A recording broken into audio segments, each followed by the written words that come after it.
Yeah, Hamza Sengoba there speaking, and that is all ahead of Uganda's huge clash against Canada. All right, let's do this. Let's cross over to Qatar and be live this morning as we catch up with Mr. Thomas Thor, who is the founder of the Cambio Academy. Thomas, I hope you can hear me. A very good morning, and such a pleasure to have you on NBS Sport this morning. I can hear you. Fantastic. How have you been? How is Qatar treating you? I just came late last night, slept a few hours and just woke up. So actually for now, I haven't even been outside. Oh, there you are. Obviously, you will need a bit of a nap and then you'll be heading outside a bit later. But you must be excited. Tell me about that. Yes, I am excited. We are a couple of people from El Cambio joining our boys here to watch them play. So yeah, we are all a bit excited and happy for Uganda, even more so. So yeah, I'm happy. The Ugandans who obviously know we have never been to a World Cup, Thomas, but the under-17 have made it to this stage. You've been to this country. You've seen how much we love the game. You've seen how much talent we have. How huge do you think this is for us? Yeah, it will show, because one thing is going to the World Cup, but can we also perform there, and will the whole nation back them up despite the results? Because that really shows the true love for your country and for the team and for football.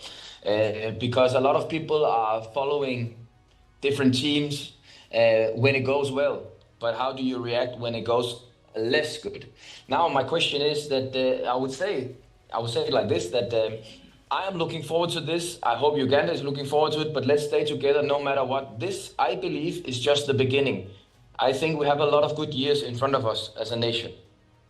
Thomas, you're clearly speaking like one who deals with these kids. They need a lot of support in terms of the moral support, if you could call it. How important is it? Because when you say no matter the results, they have to be supported. How important is that at this young age when you have such players?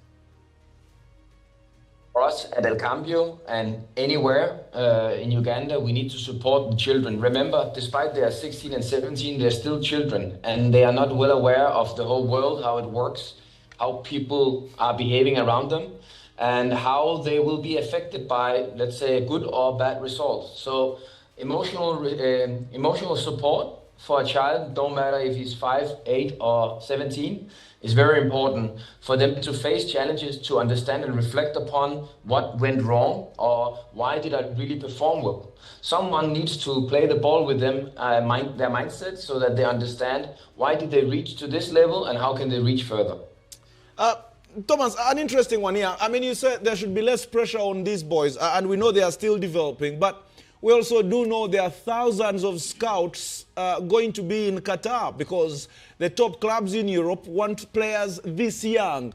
Don't you think that plays on their mentality, knowing if I do well, I could be headed to Europe? That alone is pressure.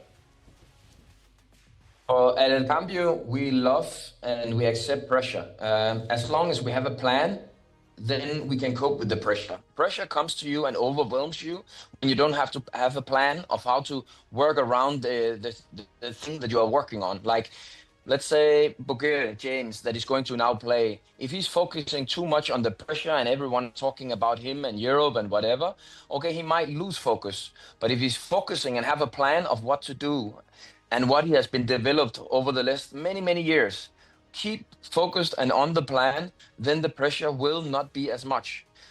But when that is said, we love the pressure, and I know for a lot of the players on the national team, it is a big window for opportunities outside. It's a different case for El Cambio players because we already have the path ready for all our players. But for the rest of the players that are coming from other academies in Uganda, it's a big window of opportunities for sure.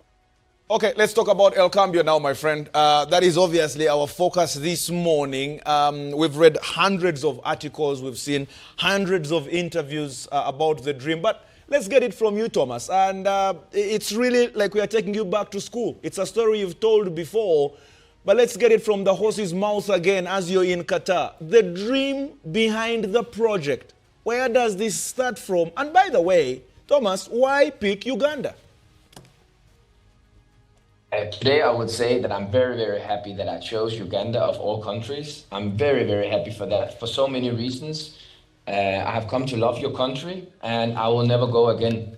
As much as some people might sometimes want me to go, I will never leave because I have fallen in love with the people and the country, and of course my children.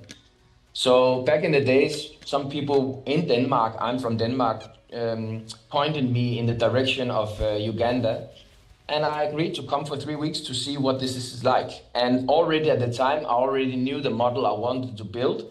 And I looked into the opportunities in Uganda. Uganda has 50 million people, like almost half of them are below 14 years old. It's the second youngest population in the world. You guys, you love football, but there's lack of structure, knowledge, and money. Now, I knew that I could come with those things, so I saw big opportunities here. So yeah, 9 years ago, that's when I stepped into Uganda. Thomas, what has the journey been like? How do you compare the start and where Cambio is today? It has been a struggle. It has been really, really hard work. I also know I know that 85% of all foreigners coming to Africa, the continent Africa, has left within 6 months. Why do everyone leave when they come with a big passion to build an NGO, a company, whatever?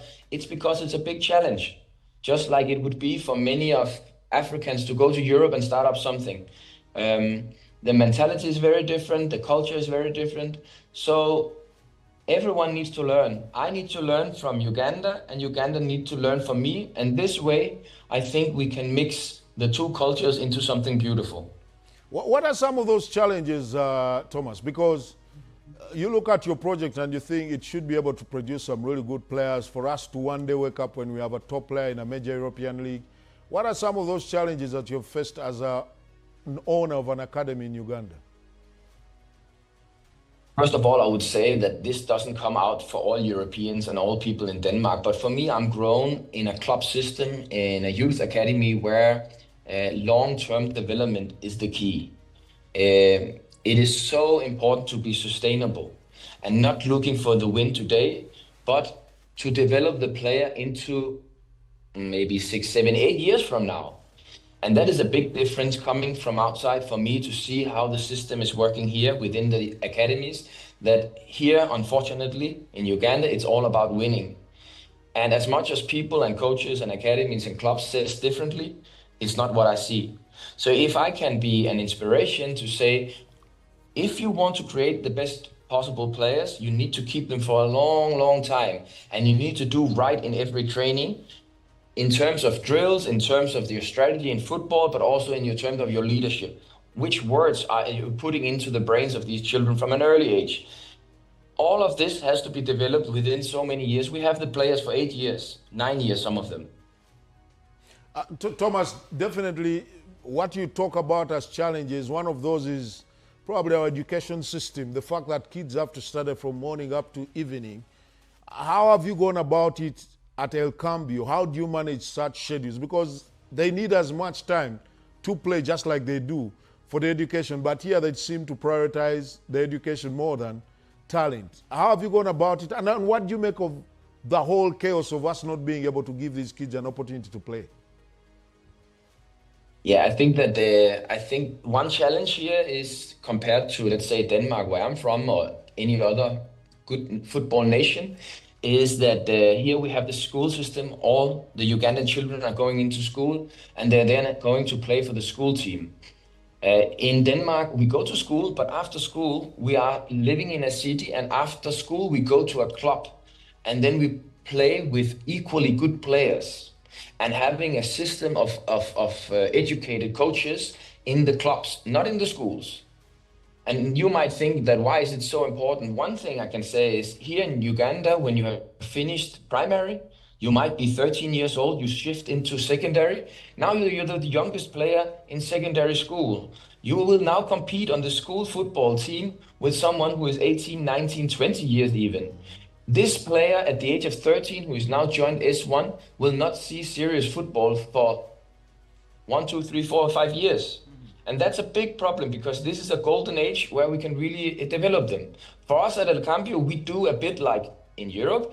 We are having schools. Soon we will build our own school, but for now we have them to go to school and we bring them home and we train in the evening just like any other football club in Europe. There is no way that any of them are going back to their families. If they don't have to travel anywhere, we have a bus picking them up, taking them back to our pitch, and then we train with qualified coaches and a system that we believe in. I think that's a big gap in Ugandan football, is that we leave the children when they go into secondary. Thomas, the issue of the coaching, because that's one of the biggest problems across all sports disciplines in this country. How have you gone about managing it? And what do you think is a long-term solution for us to have better coaches to train some of these youngsters? I would like all of us, academies and clubs and FIFA, to join hands and say, now we really want to make impact. We need to be inspired by each one of us. I can surely be inspired by Vipers.